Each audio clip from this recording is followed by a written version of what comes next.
पृथ्वीराज कपूर मेरे नाना अपने परिवार के साथ ज्यादातर बातें खाने की मेज पे किया करते थे। जी हाँ, पृथ्वीराज कपूर ज्यादा स्ट्रिक्ट इंसान नहीं थे, लेकिन उन्होंने कुछ नियम ऐसे बनाए थे, जैसे कि शाम का खाना साथ में खाना।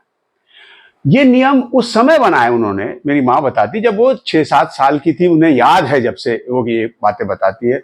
शम्मी जी 8-9 साल के होंगे, राज साहब 14-15 साल के, शशि जी तो 1-2 साल के होंगे। अच्छा, नियम बनाने की जरूरत ही नहीं थी, क्योंकि बच्चे वो तो घर पे ही रहेंगे शाम को। ये नियम उन्होंने अपने आप के लिए बनाया कि वो शाम को शूटिंग से 6-7 बजे तक घर आ जाए, फिर बाकी वक्त अपने परिवार के साथ बिताए, उनसे बातें करे, उनके साथ खाना खाए, उसके समय बातें करे।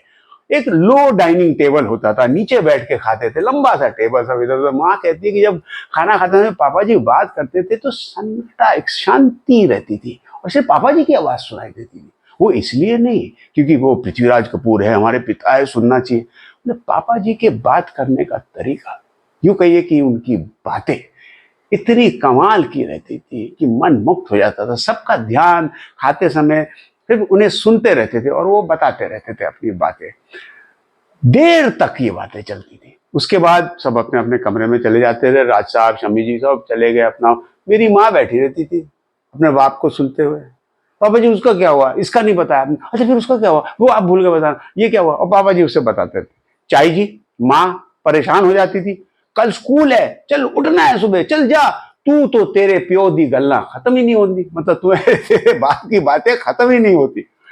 मेरी माँ बोलती नहीं, अब तो सो जाओ ना, मेरे को और बातें सुननी है और सुनना है। पापा जी कहते रहने देना, रहने देना, सो जाएगी सो जाएगी, तू जा।